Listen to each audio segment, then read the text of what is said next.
everybody, welcome back. I shouldn't do Christmas tunes. Was that a Christmas tune? Hi guys, welcome back to Shay The Good People podcast.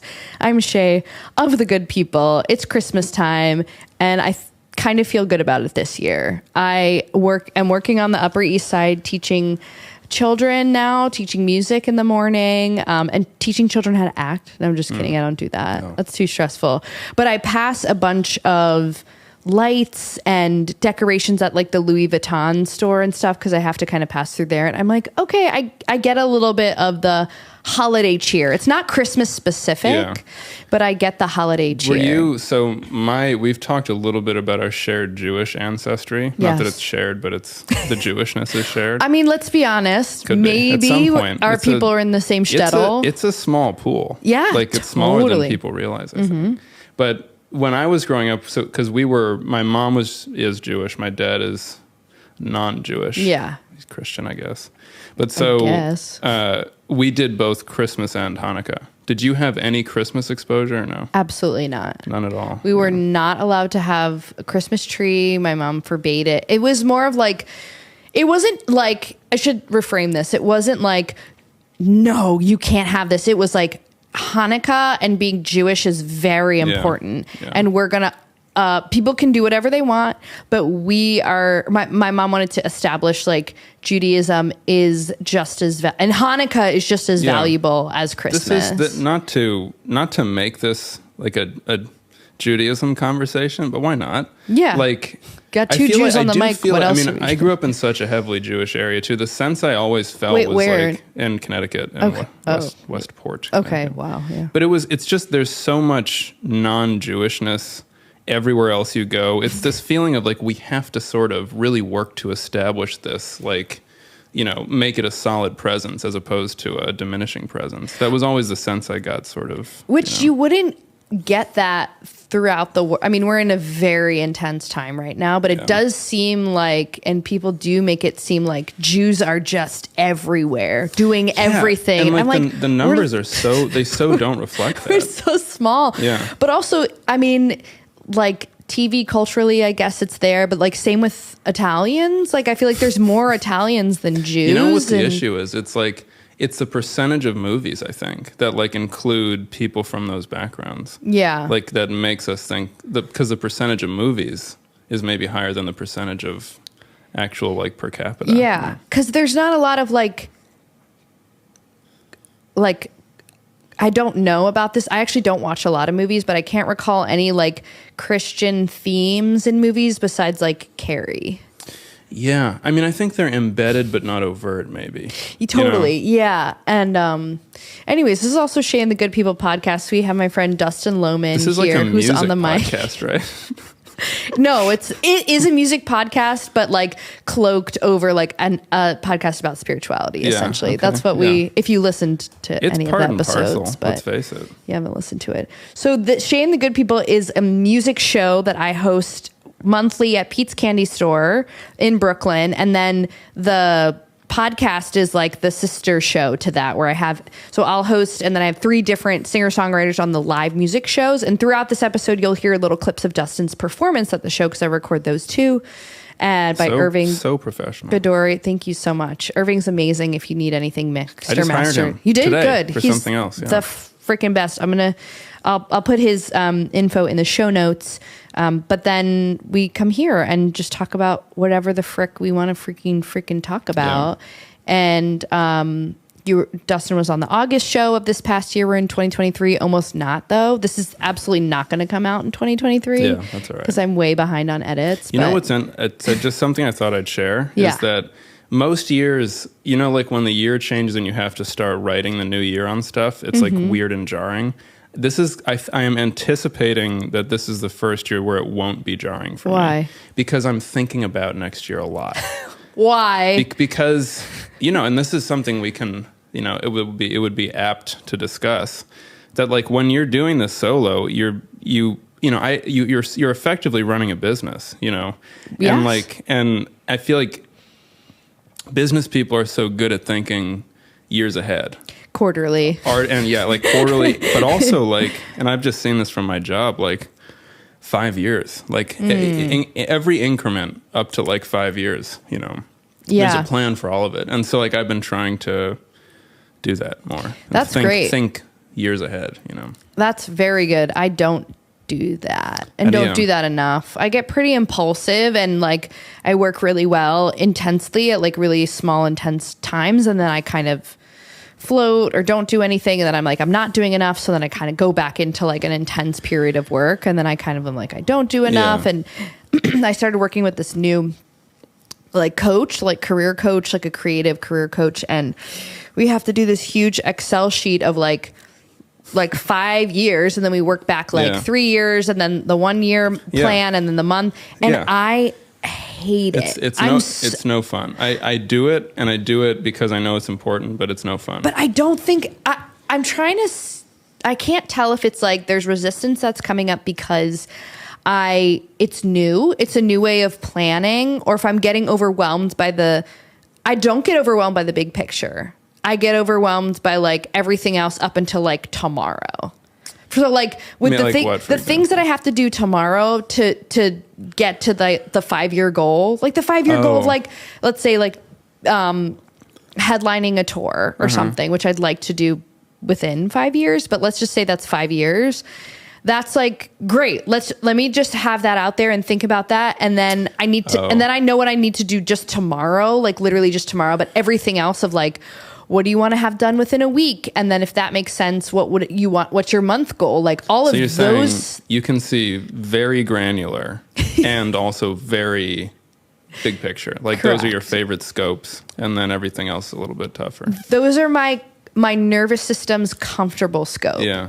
And everything in the middle, I'm like, I don't even know. Yeah. They're like, if you want to get to this 1 month goal, what would your 1 week goal be? And I don't, that's why I hired you. So you could tell me what to do.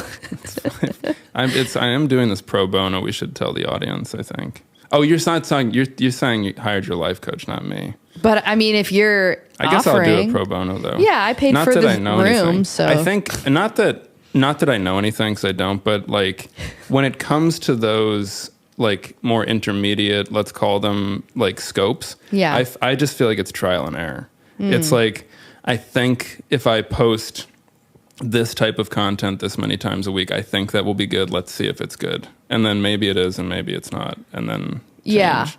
Or I think if I like adopt this, I think if I set this goal of like playing in this city with this type of band in this type of room, if I set that goal and I'm like, okay, I'll send this many emails to this many people, like, let's see if that works. And if not, then, and if it does, great. If not, then you can revise it. Yeah. But see, those make sense because those are like kind of short term, like beginning and end goals. Like, again, the like 5 year out and then the little minute steps to get to that 5 year goal feels confusing. Yeah. Well, it's unforeseeable, which I think is the other issue. Yeah. I was talking with another musician about this the other day, and what he said was, I don't do it because I can't see myself in that future. Like, I think by which I interpreted to mean like because he couldn't, like, it hasn't happened yet, so you can't actually see it in your head. I know this sounds a little weird, but like I remember I compared it to before I went into high school, like going from middle school to high school. I remember like lying in bed one night thinking about it and being unable to see myself in high school. Do you know what I mean? Like I just couldn't see it.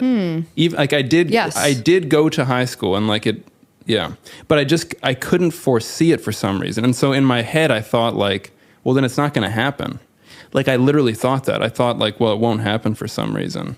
And I sort of interpreted what he said to mean something similar. Like, he couldn't see it, and so he didn't, like, it... I don't know if this is making any sense. It's probably not, but... I think it is. And I'll say, like, but that's the whole thing of, like, the whole practice of manifestation is, like, kind of flipped on the other side of, like... See what you want, feel the feelings of that happening so you can kind of quantum leap and make it come to you faster because your body's used to it. So by the time, so it actually doesn't feel like a crazy thing that's going to happen because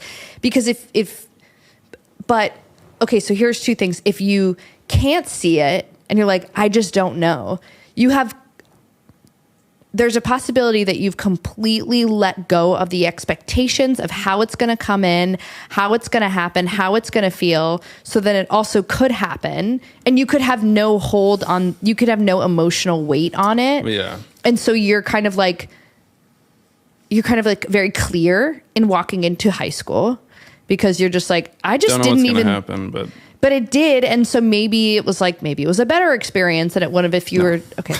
It so wasn't. I don't know. Yeah, high school was not so great for me.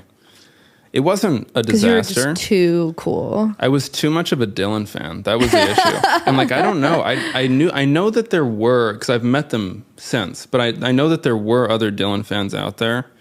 But it was a very alienating. Because that was your whole identity. Yeah. It was. You didn't want to expand. No, I didn't. And I also was very sort of misanthropic. Like I was very.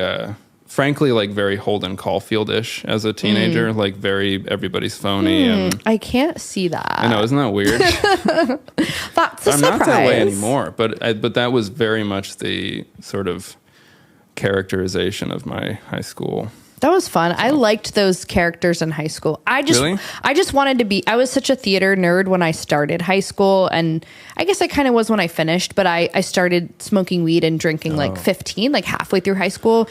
And then that was all I wanted to do, was just like be out of the house, be in parties, hang out, get drunk. Did your friend group change as a result of that? Yeah, totally. And I remember specifically making a social plan. Because I came into, so I also quarterly, yearly. Yeah. Well, people. Yeah. And I was like, targets. I was like, targets, totally. I had one friend like that who I could see doing it. And I was like, stop it. But like it worked for him. And I wasn't like, it was not at the detriment of anyone or any friendships. Like it wasn't like Mean Girls, the movie, where it was like, okay, now I'm going to up level and not be friends with, I loved having a bajillion million friends. Yeah, and I also loved being invited to parties, to people's houses, and I knew the friend group of the girls who were going to the parties would always get invited. One of them had my same birthday, so we were always like, I was like, hey, birthday twin. Mm-hmm. Like it was kind of a non-cunty social hierarchy ladder climb, where it was like I didn't need anything but to be constantly surrounded by people who were partying.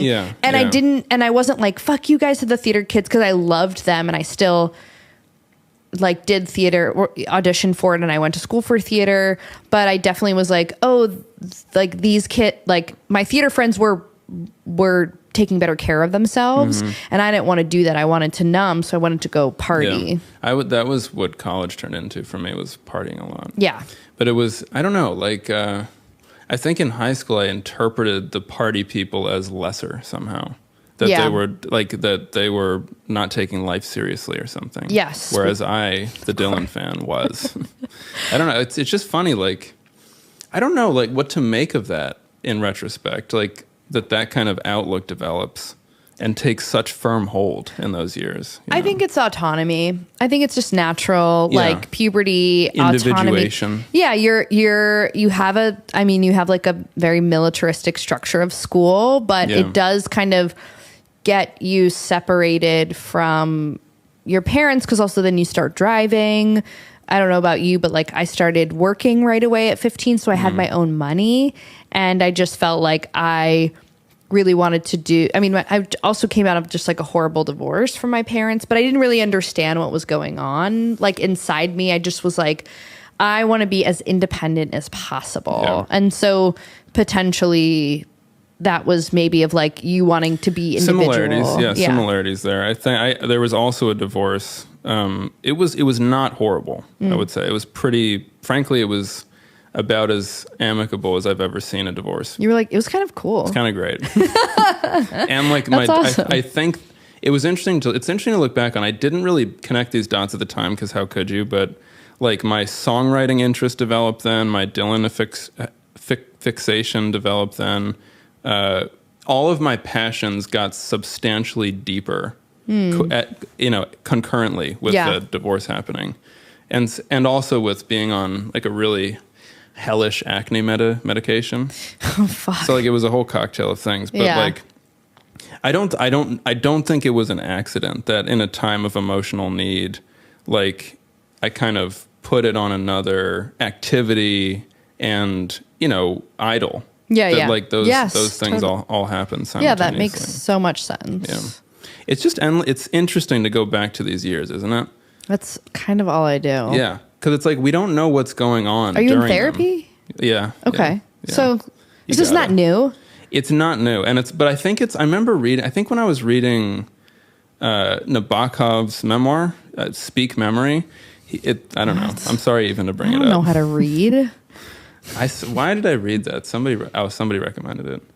But he was saying, like, I think it was him, where he says something to the effect of, like, if you ever don't know what to write about, just go back to childhood, because, like, you don't know what's going on so profoundly as a child. Yeah. And, like, as an adult, you can only kind of get bits and pieces of it. Yeah. So it's like, you never figure it out. It's just like a Rubik's Cube you can't, like, crack or something.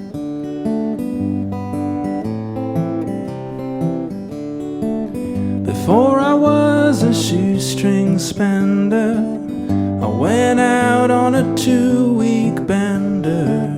The never-ending trip ended before its time.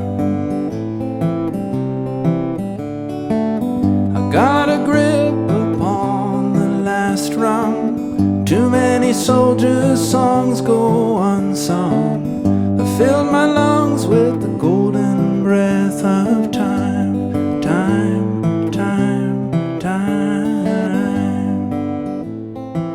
In psychology, they say, like, when you develop your attachment styles, when you develop your... I've been reading that book, by the way. What, Attached? Attached. Oh. I've got, all kinds of intimacy problems. Oh, I mean, same. Yeah. Neurotic Jews, come on. Yeah. This is where we thrive. But I want to talk about that. I want to put a pin in that. But basically from like 1 to 8 years old, you're in a hypnosis. You don't know the language. You don't know how to speak. You're learning about where you stand in the world, like what's true, what's safe, what's not safe. You're learning. Your parents are basically, whoever's raising you is responsible for your insecurities, responsible for like whether you have what your personality is going to be and how you see yourself in the world and your confidence. They're literally developing your specific confidence or not confidence because you don't know anything, and it takes the humans. Some people even say like from 1 to 14 or 1 to like 20, even depending on like what the dynamic was in your parents' home and how codependent, interdependent like the family was. So that's if you want to go back to like the childhood innocence, or if you want to write about something that's like unknown or like something, because it's like just pure, you're just a pure channel. Yeah. I believe that kids are just a pure channel. Yeah, you're a lens that hasn't like been kind of clarified or colored yet or something. Yeah. Yeah, like, and this is, I mean, this is a whole other like can of worms, but it's what makes me trepidatious about having my own kids is that, like, totally, of course, you whether you like it or not, you are imbuing a human with a worldview. Like, you're imparting an agenda on a human, and like it. Not that you have total control because they develop their own viewpoint eventually, but I don't know. That's just a heavy responsibility that I think people kind of just. I don't know if. Well, I'm sure they do think about it, but childbearing happens so frequently that I feel like it's not always. Maybe everybody is as conscious of that as I claim to be, but it's I bet not always. Well, I think our generation is kind of the first one to understand the connection between development and like this and then this. Yeah. Like I think we're really, and if you are just listening, like your inner world, and then what happens from your brain to your heart to your nervous system to your stomach to the rest of your organs, how that psychology is affecting the way you walk through the world and what you are open for and what your triggers are and where your walls are, and then how you take things in and externally push them out onto other people. Like I think we are kind of the first generation to fully take responsibility. Not everyone. And we're in a bubble in New York in the liberal Northeast. I think what you're saying at heart is pretty true. Like I think we are probably the first generation where like the type of reflection you would do in therapy is not frowned upon universally. Yeah. Like where therapy isn't seen as like an aberrant thing to do, but an almost like necessary thing to do. Yeah. Yeah, and we are in a bubble with that. But it is substantially more normal than ever. Yeah, and it's being reflected because the birth rate is dropping. Yeah. Population is which it makes it's confusing because it seems like there's so many people in the world. But It makes so much sense to me. Birth rates are dropping in every single country. Yeah. Like I keep seeing articles about it and like how they're trying to make incentives for people to have kids. I mean, we live in New York City where we're like, it's okay to not have more people live here. Yeah. Even though it is like, what makes this place great is all the people that live but here. I was on the subway recently, and it was just one of those days where it was like crowded beyond description. Mm-hmm. And I was looking around. I was like, "We're the cockroaches. Like we are the life force that's infesting this place. Like there's too many of us. There's too many to. I mean, not to get like too Thanos about it all. So then move, Dustin. Yeah, I guess I could just be the change. But it's just there's such a gross overabundance. It's wild. It is. I mean, yes, in this country too, it's like how it's insane that there's anyone hungry. Yeah. It's so crazy to me, or that don't have a place to live. But also, I was thinking about that too. I've been getting up early and going to teach in the morning, and I have to take like one rush hour train in the morning. It's rough. And I'm like, I've been doing this for like 3 weeks solid now, pretty much getting on the subway at the same time. And I have not seen the same person even one time. Yeah. I'm like, that's there's one of so many people here. It's truly one of It's the crazy. like beautiful and sort of just weirdly like nightmarish things about New York, that it's like, it's so infinite and varied in its stimulus that like, you can, I just feel like experiences disappear into the ether. Like it has a sort of dream quality where it's like, did that thing that seemingly happened 5 minutes ago even really happen? Totally. And I keep, in the last week, I keep running into people on the train car that I'm in that I know. I'm like, how is this possible? Yeah. And the one ex that I want to see, that I want to run into, it's not going to happen. Aww. And it's for the best. I just want to yell at him. You could always stalk him. No, I blocked him. But like, it's just funny where it's like, oh, the person, I'm mostly joking. I think a couple months ago, like early on in the relationship, I was like, I just really want to see this person. That's kind of that attachment. Like if I could just see this person again and just let it be by chance where I'm not doing it or he's not doing it, then like maybe I could kind of say everything that I wanted to say. And the universe is like, it doesn't work like that, bitch. Like it doesn't work like that. You are not in control. Yeah. You are not in control of the timing. We'll let you know if you need to run into him or not. Yeah. But until then, put another song on Spotify and listen to it. I want to talk about art, but I also want to talk about like, because what you're saying there, I don't know. This is a disagreement I have with some people close to me in my life of like whether there's kind of a grander plan, like whether you think there's like the universe will give you what you need at the point at which you need it, or whether you think it's like utter kind of randomness. I don't think it's random. You're talking to a higher power girly over here. Yeah. And I think like we can also get things in terms of like people, relationships, like, well, you can see patterns. Like you can see you dating the same people kind of over and over again because you haven't really learned that lesson. And you say I say I want a relationship, but I kind of keep dating these emotionally unavailable people. So it's like, oh, I have What's more your attachment style? Anxious, yeah, so leaning. you're dating avoidant people. It sounds like it has. I mean, that's the negative and positive battery attraction, and negative and positive doesn't mean good or bad. It's just like it's the attraction because you're trying to heal your childhood wounds, as you've read in Attached. Sponsor us. I'll have it right here. They have the money too. Like they're doing great. So you're trying to heal. So you are in those dynamics over and over again to heal it. Like where have I not been standing up for myself? Where have I not been stating my needs? Where have I been scared and making myself small? Because I I have historically cared more about the connection than my own needs. Yeah. So I will continue to keep attracting that until like when the universe or higher power or God is like, great, beep, beep, beep, in the game, in this matrix, once you complete that level, then you get to the next.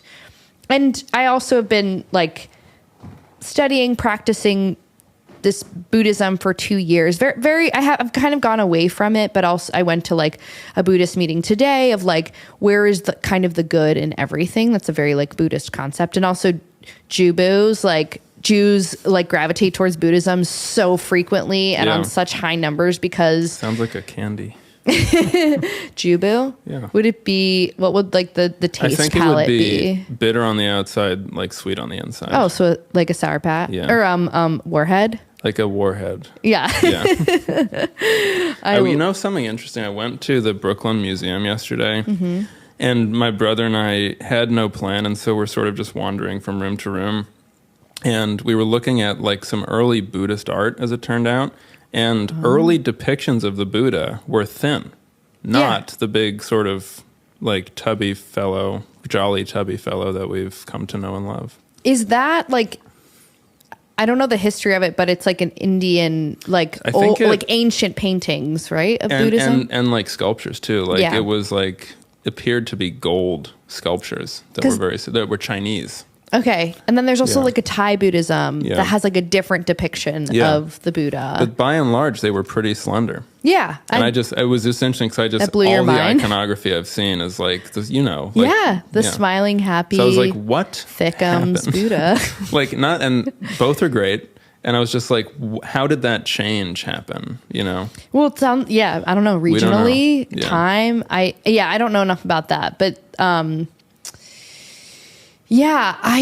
not super comforted with the randomized. Like, it's not a comforting thought, but I ask because I'm kind of in the middle. Yeah. Like, I kind of feel like it's hard to say that there's a grand plan when people get struck with as senseless illnesses and deaths as they do. Yeah. But I think you can really work with what you're given. If you're not incapacitated by it, I think you really can work with it. Yeah. And I think there's also kind of like different perspectives in religion of like karmic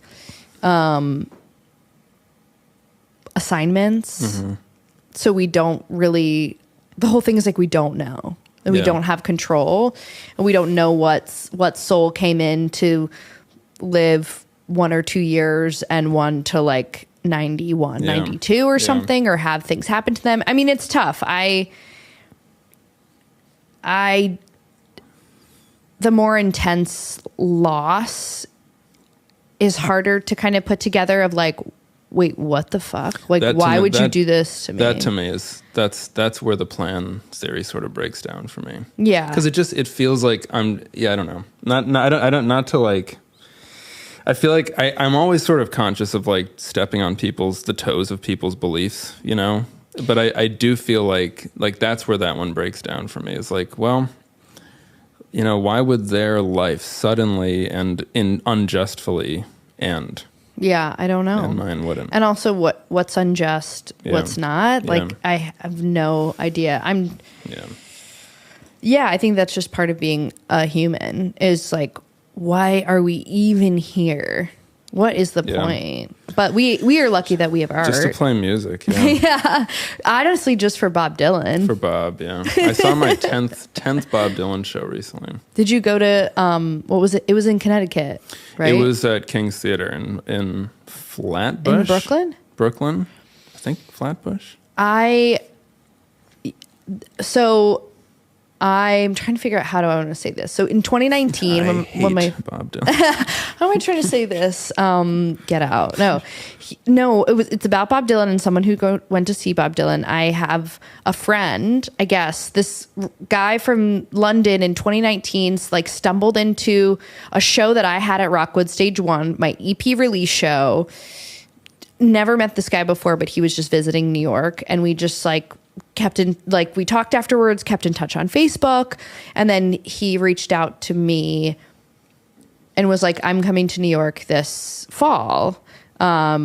like, do you want to meet up? And I was like, sure. And he was like, I'm going to see Bob at in Connecticut. I didn't really put it together. He just said Bob? Yeah, I think so. I'd have to go back into the Facebook messaging. And also, if you're listening, which I don't think he listens to the podcast. The only reason I like, press on that is because that's like to say you're on a first name basis, you know? Yeah, but he's British, so I don't know how they So feel that's about how they that. do it? I don't know. He's the nicest guy. He's the nicest I feel like guy. Brits are like over the top formal. Like he would have been like, I'm going to see Mr. Dylan. He's maybe more chill. Yeah. Not so highbrow. Kind of a No, lad. he's the nicest guy, and I don't think he listens to the podcast, but we talked about Dylan. He loves Dylan. He's seen him like, 12, 13 times or something. And he also showed me a picture of the painting that he bought. Like a Dylan painting. A Dylan painting? Yeah, Dylan painted some corner, some restaurant corner, and maybe the BQE, I'm getting this all wrong, in Brooklyn. Yeah. That's wild. Yeah. I know, yeah, Dylan so does paint. you're not the biggest fan. I know, and you know what? The reason I know that is because I went to a Bob Dylan symposium a few years ago and presented a paper at it, like a crazy person. but what I realized there is like, there is a level above me. Totally. Like there's of course. there always is, right? Yeah. But like I'm probably like what I came out of there thinking is like I'm probably 95th percentile ish. Wow. But like that extra 5th percentile, like it's there, and I'm never gonna be in it. And it's interesting to me to like create that. I guess it's just the like, I can't think of words today, but like how good his art is, that he does not give a fuck about Which is part any of it. It's part of it. Like, is that how he has this huge fan base? Because it's like part of it. There's no wanting. It's a friend of mine who went to a Dylan show. The friend is not a huge fan, so he was coming at it with a fresher perspective, and he came out of it like I always think of him when I think about Dylan's like conscious distance with his audience. Is my friend said it's almost like there's an antipathy between Dylan and his fan base, and I was like, yeah. Like there's some, I think it's a sort of like he pushes us away, and in some of us, me included, that makes us want to go more deeply. It's a whole anxious avoidance. I was going to say because Yeah. you're anxiously attached. Yeah. He gets all the little anxious girlies, and he never gives them what they want, or gives them a little bit, Gives and them a you little. feel so.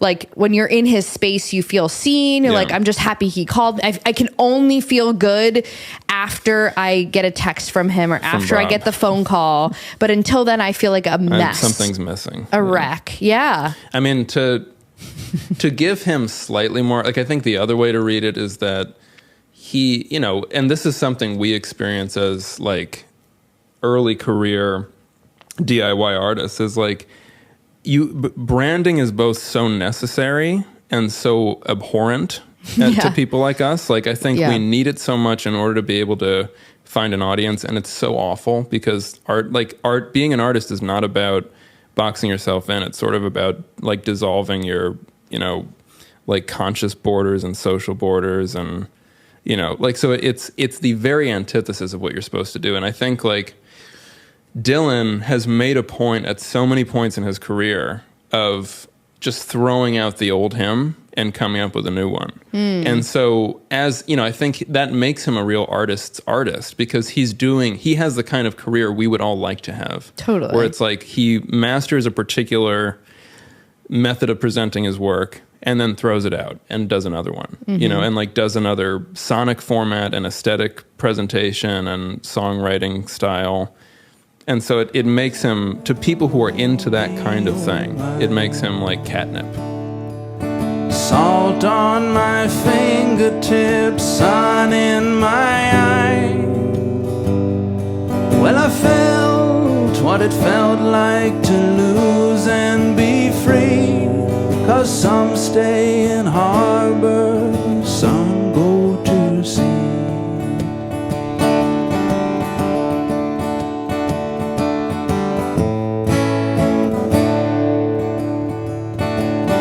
Lost one companion, she drifted away.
maybe this is what's part of the mystery too, of like whether he's doing that on purpose in terms of a capitalistic thing of a business sense, whether he knows like, you know what, I'm going to do this and I'm just going to try this other thing.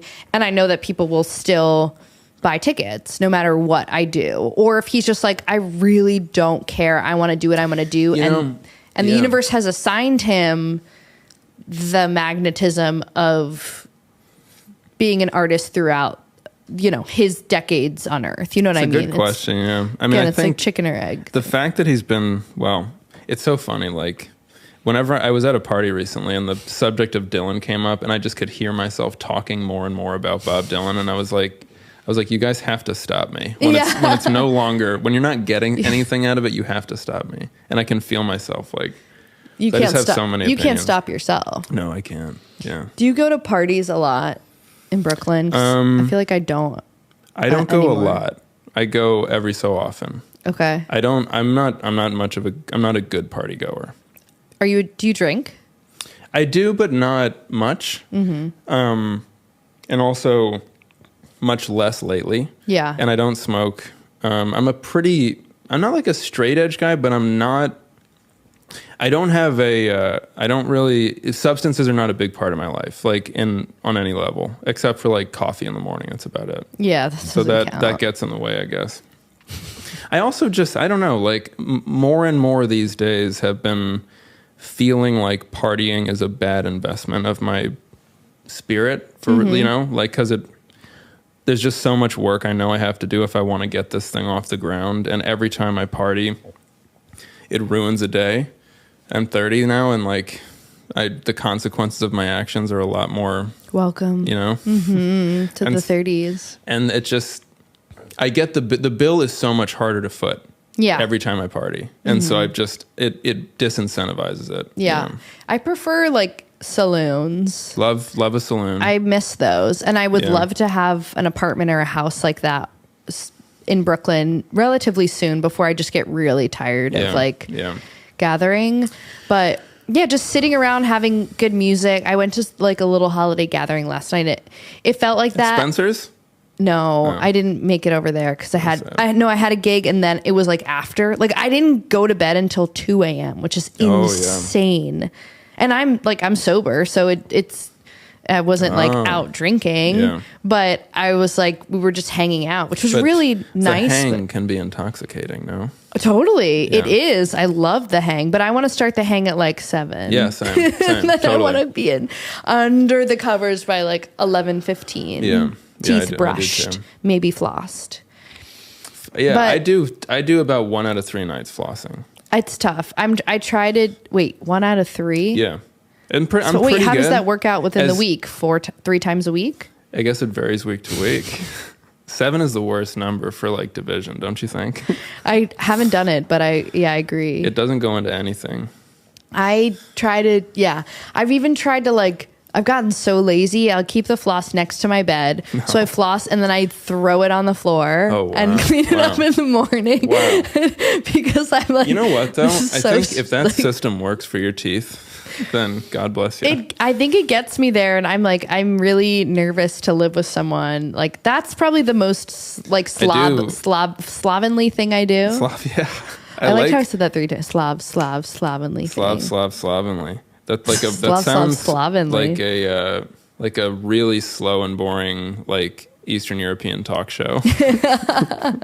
Which we're probably on. Yeah, we probably are on it. We probably are on it. I do like that as sort of a mile marker of a relationship, that you're like, hey, just like that once you tell them about the floss toss. Floss toss. Yeah. That's like, we know we've gotten to the next level. Yeah. And it's not like I leave it there. It's just not a pile of floss. It's just like in the morning I'll get it, but I'm so lazy and resistant to flossing that I don't do it until the very last. That's the very last thing I do before I put my eye mask on. Flossing is on a level with yearly planning, I would say, in terms of how fun it is. Yeah. Yeah. Like what's worse? Yeah. They both suck. But I don't like putting my fingers in my mouth like that. I don't either. I don't like any foreign object at all. That must be tough out there in the dating world. I wouldn't say the same. I just don't like flossing. I don't like my own fingers in my mouth like that. Yeah, I don't care for. I don't know. Maybe I don't know. This is not worth talking anymore about. Okay, at least you stopped yourself. Yeah, we go let's back. go back You're to like, I don't Dylan. know. We go back to Dylan. I don't know how to talk about anything else. Okay, so you're from Connecticut. Yeah. When did you get to New York? In June of 22. So just like a year and a half ago. Wow. Yeah. What were you doing before then? Well, after college, I moved to Nashville to try to do the singer-songwriter thing. What's it like there? It's different for sure. It's Yeah. I mean, it's an industry town in the way that LA is. Gotta have where a car. It's like you do have to have a car. Everything in the city points at the music industry and specifically like the pop country sect of the music industry. And it's kind of homogenous, I think. Like that was sort of my experience there, is that most of the professionals there are in some way in that or wanting to be in that. And there are many who aren't too. Like I wasn't particularly, and there are many others like me, but you're marginal when you're that and there. That and there. That was just I mean, the caveat here is that was just my experience of it, but that was what I observed being there. And I was 22 to 24 there, and I summarize it as basically a necessary disillusionment is how those 2 years were. Like I came in it's like the 6 degrees of Dylan. Like I came in only knowing the story that Dylan moved to New York when he was 20, and 9 months later he was a legend. And I was like, okay, great. Like if that'll be easy. If that's what this music thing is all about, like. But you didn't great. move to New York, so it couldn't happen that way. I know, like, and in retrospect, I'm like, well, why don't you just follow the exact path? I know, like, what was I doing? Why? Yeah. But it was like, obviously, and a lot of people have that experience in any creative pursuit where they think they just see it happening quickly and easily, and it's anything but. And also, like, the circumstances of your historical moment come to bear on it. Like, just economically in the 60s, the music industry was such a different beast. Like, it was kind of in startup mode. Like, it had all this money to invest in weirdos like Dylan or like Leonard Cohen or Joni Mitchell, like people who were off the beaten track of music. It just, you could make that capital investment and and see what would happen. Yeah. And it's just not that way anymore. So like, I don't know. None of that reality was in my head. And over the course of the next 2 years, it was like forced into my skull. And so it was very disillusioning. Where did you work when you were down there? Waited tables. Okay. I worked at a new Mexican restaurant, a burger place, a brunch place, a taco place. I think that's it. Nice. Yeah. But yeah, I mean, and that was its own sort of disillusioning experience, but also heartening, weirdly. You've done the food service thing? I'm still doing it. Yeah. Yeah. I have a catering shift tonight. Oh, wow. Yeah. It's backbreaking work. Yeah. But it's also like and it's also like a lot of people who have done it have the feeling that everybody should, which I share. I think everybody should.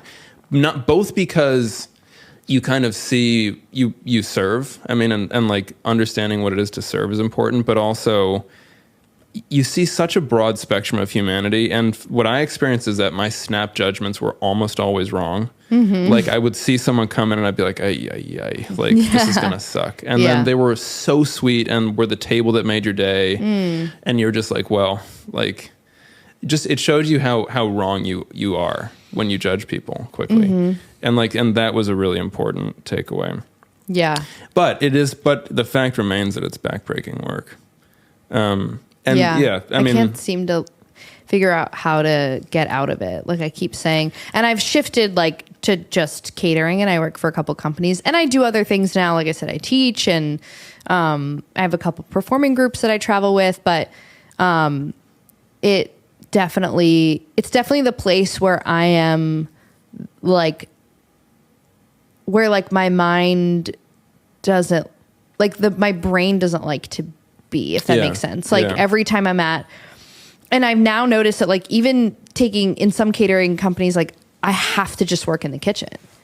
And if there's not a kitchen shift, I can't do it. Like if I'm on the floor, Like if that's I'm all you past can tolerate? that's all I can tolerate. And maybe that sounds Is like there a common thread in those types of things? probably, but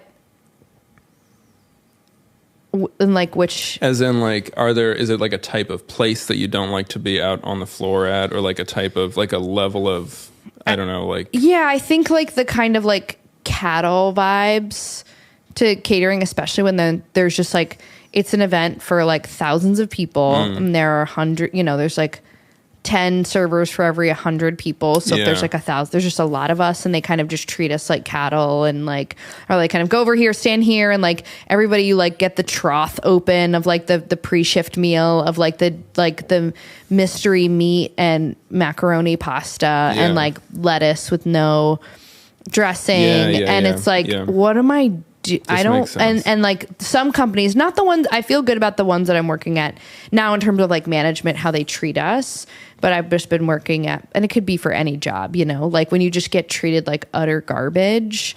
And it's interesting to hear you say that. I feel, do you do a range of like smaller events and huge events like that? Now I work for 2 places that have like events rooms, and I'm like the on staff. So I know that's what I prefer when I'm like, I know how long it's going to take me to get there. I don't have to bring my outfit, like, and I kind of know where everything is. I know where all the exits are. I know where I can hide. I know where I can kind of waste time. And then there's one that's kind of like people hire a catering company for their wedding or whatever, and we have to go there. And those are the worst on the floor, I think, is it's so monotonous too. And like, there's a lot of, mostly artists and actors who work there, and they're just like, I can turn my brain off and just do this, and I don't feel like I can. It was not easy for me either. Yeah, to it's turn like my brain off. I always want to be somewhere else, and I was also very emotionally impacted by the contents of the shift. Like if like a table got mad at me or something, I really like would feel bad. It. Yeah, it's hard to like kind of leave it at the door, and I just viscerally just don't want to do it anymore. Yeah. Like I don't want to serve in that way. And I know it's a service and I am being of service, but I want to serve in another way, a more aligned way, but I don't exactly know how I can make I know what my numbers are, like how I can make the numbers in a more aligned way and also have extra to like get a coffee whenever I want. Well, we asked for true connection. We got Wi-Fi and cell phones. We prayed for resurrection. We got dog and house cat clones. We dreamed of creature comfort and we got a lethal dose. The more separate we get, the more that our economy grows. Moonrise in the city where our money makes its home. To live this close together and to feel this much alone. The one way money knows to love is to colonize it, I suppose. The more separate we get, the more that our economy grows. All right. Yeah, that's a hard math equation. But it's also healing the scarcity mindset, because a lot of times money is like energy, and like feeling so scared about it and feeling so scared to spend anything, or feeling so nervous to the control of like, I don't know how this is going to work out, and like just stressing about it is like kind of keeping it away. Yeah, it's a big question for any aspiring artist, is how do you fund it before you're making any money from it. The thing, I'll just share this because it's relevant. The thing after Nashville, like I was in the same kind of position, like working service jobs that were backbreaking and that were like essentially depressing, like, because they take so much from you and they don't give you very much in return. Yeah. And not really getting anywhere musically. And I was sort of like, this system doesn't make sense. Like this is not working. Yeah. Like my spirit is ailing. My career is stagnating. Like this is not working. And so like the revised approach that I took over the next few years was like, if I can figure out how to be a professional writer, like, because I've always written with, always written with a lot of enthusiasm. Like if I can figure out how to be a professional writer maybe that would be a little bit better paying and a little bit less backbreaking, and like would be a better financial core to the system than what I was doing. Feel more aligned in the work that you were offering. And that was sort of what I did over the next few years. Like I went back to school to study writing more, with the dual purpose of just becoming a better writer and becoming a professionally viable writer. And is that what you do now? Yeah. Wow. So after grad school ended, I was in Chicago for grad school and graduated into the pandemic and was looking for jobs. Incredible. I know, it's like perfect. Fuck, that's crazy. I oddly wasn't like depressed by it. I don't know why. Like it was a depressing circumstance. Like I was unemployed but I don't know. I wasn't for some reason. You didn't have to go to parties. Yeah, true. And no one did. And I was finally like, see, like this is why. Yeah, it's better this way. It's better for all of us. But I started freelance writing during that, and it very quickly took off. Like cool. It was, I don't know. It was so aligned. That's awesome. Well, it was, and it was like there was a huge need for it. Yeah, I'm so jealous that like your brain helped you out and like, why don't we try this? And then it worked out. Like I feel like I haven't even gotten there yet. Like, meaning like that there's something. Yeah, I mean, like I would just like to be performing and singing like full time, and I haven't figured out how to do that. I'm probably not emailing the right people. I'm probably not spending the most of my day doing that, but I'm also building my own thing. Mm-hmm. Like I also want to be. I don't see anybody else's career really that I'm like, oh yeah, that's what I want. I kind of see like, oh, like I'm obsessed with comics and comedy. Me too. And I really am so, I'm just like, it makes me so, even though I don't know a lot of the comics that I love, it makes me like feel so giddy, like watching the comics like get a lot of attention, and like I love listening to their podcasts. I love them being on other people's podcasts. I'm like, this is so cool. This kind of like this like symbiotic, like weird, maybe they don't feel like this, but it seems like just like a swimming pool of making money off of talking to each other and then being on stage and being on the road and touring. It seems like what like a musician and like what a lot of musicians and artists do, but I would like to do that in an aligned way where I'm 33 now, and I really don't want to tour and sleep on a floor. Mm-hmm. Like I have lower back issues, and I don't want to do that. What's interesting is like, I mean, there's a little bit of grass is always greener, I think, in how you're saying it. Like that looks like such a great, and I'm sure it is. Like for the looks best like people. Stabby. It looks like he's having so much fun. Like, and I'm sure that there's also types of suffering that we're not party to. Because I think, I don't know. I'm just speculating here, but I think like the suffering of it might just be that if you make money just by like talking to your friends, like what? It's like what I also think athletes must think from time to time. Like I'm like this, like I'm hitting a ball. Like we all know that it's a meaningless, and I love sports. I really do. But we all know that it's meaningless. Right. And like you must be so aware, especially when you're grinding every day, that like what you're doing, like the act of it is intrinsically valueless, but like the sort of spectacle is valuable. But you know what I mean? The service of it. You're giving a lot of people in this country, a reason to live. Yeah, that's true. And like, but you're right. Sundays. The thing that's created is valuable, immensely valuable. Yes. Well, and sports is theater. Sports is theater. So it is like its own form of offering, and like same with comedy. And like I always think about like, I think I'm a little bit, well, here's my shadow of like, I think I'm too old to kind of go into comedy or start doing open mics. That's such a limiting belief. I know. I was going to say, when you were talking about that, like, you're very funny. Thank you. Like, you wouldn't know it from this podcast, but...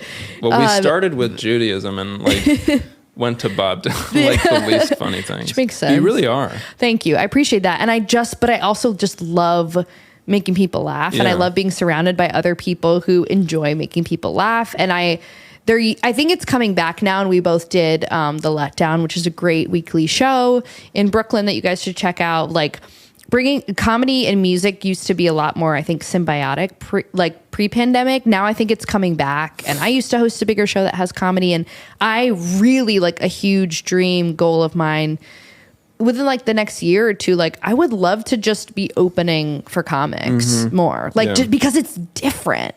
And maybe I'll have comics open for me when I have like larger shows. Like I just love I love having different art forms together, like variety show. I do feel like there was like a vaudeville like character or something in a past life. Like I feel very like Borscht Belt. Well, it's like, so in history. Jews. It really is, especially like Northeast Jews. Like that's where it's just the tone of every conversation is taking the piss. Like everyone, no matter what the subject is. Yeah, but but there's a certain style of like a Fanny Bryce of like that fine line between truly entertaining and then being, but not, and like a little bit being genreless, or maybe having like having a show that's like a true variety.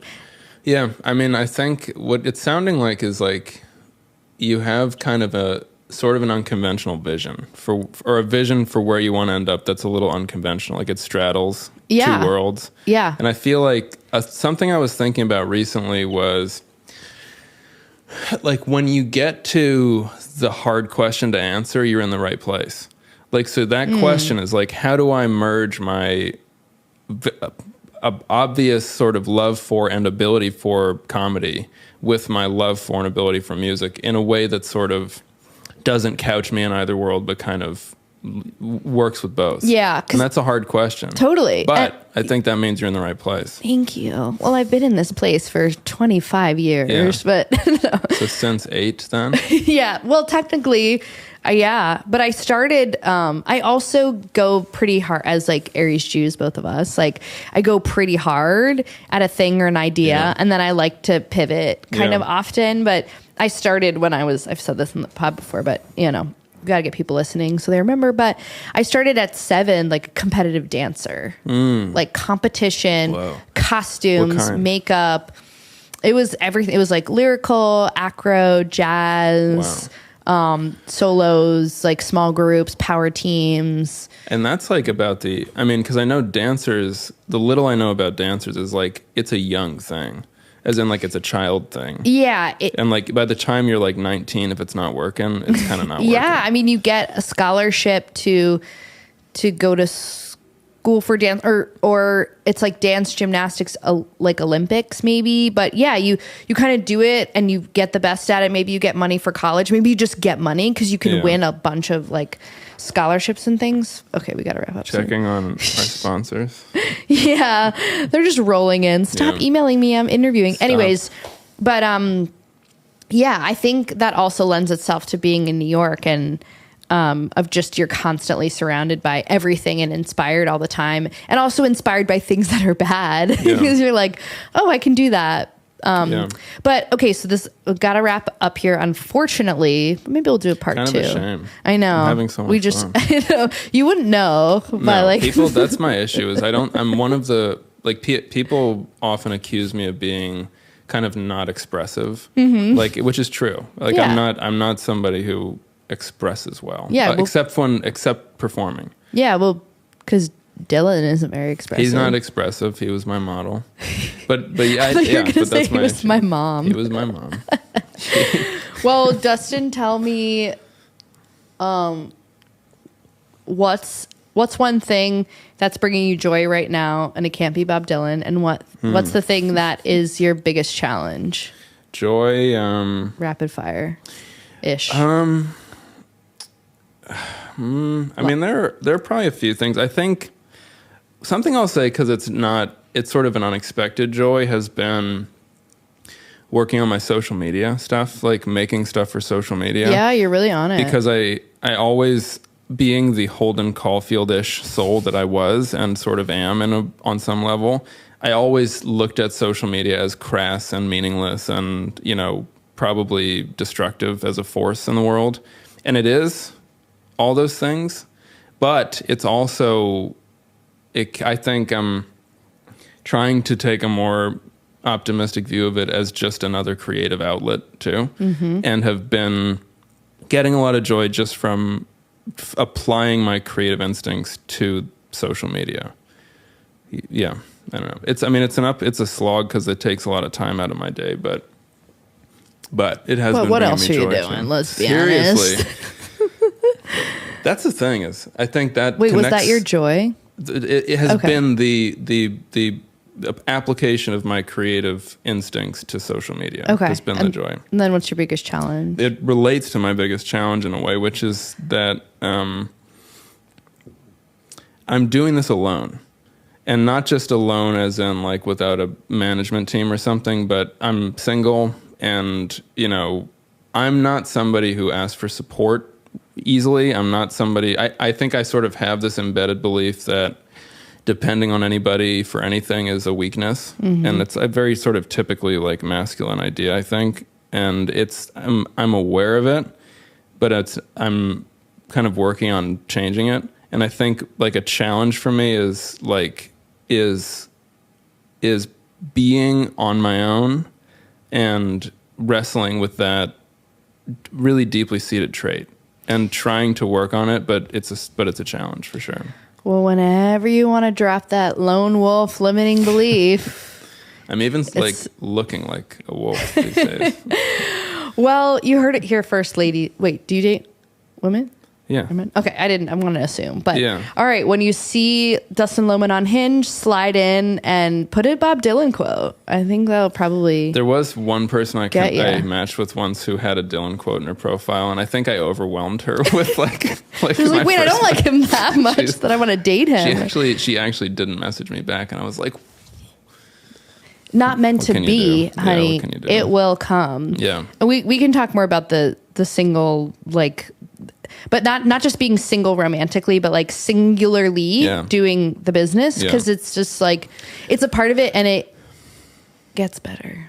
But maybe we'll have you back for part 2. But thank you so much for coming in. Yeah, thanks for having me. And I'm so good at time, right on that hour. What's better than being logistically like right on? It's so satisfying. I love it. Can you tell the people where they can find you? Yeah. Instagram is probably the best place to keep up with me. Should I be doing this to camera? Sure. For people, Instagram. I hope I get it on YouTube soon. Yeah, you will. Thank you. Just keep trying. Thank you. Instagram is probably the best place to keep up with me. It's Dustin Lowman Music. Lowman is Lowman. Lowman. Like the energy. Exactly what I say on stage. Yeah. Every time I play, I'm like, it's Lowman, Lowman music. Dustin Lowman Music. I do have stuff on Spotify, and we'll be releasing new music next year. Exciting. Wow. Yeah. And Instagram is the best place to keep up if you wish. Really fun reels of like scenes with yourself. It's very cute.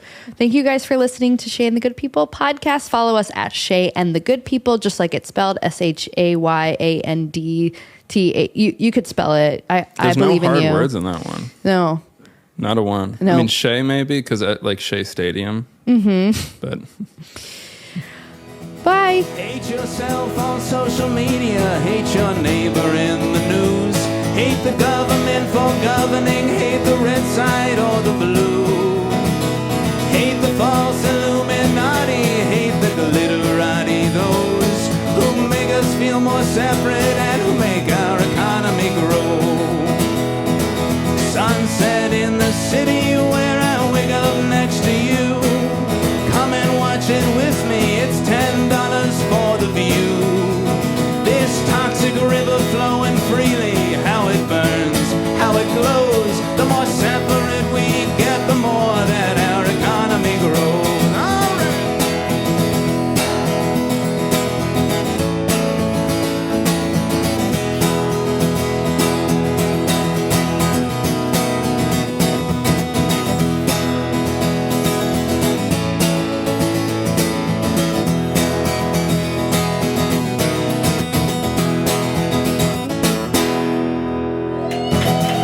Thank you very much.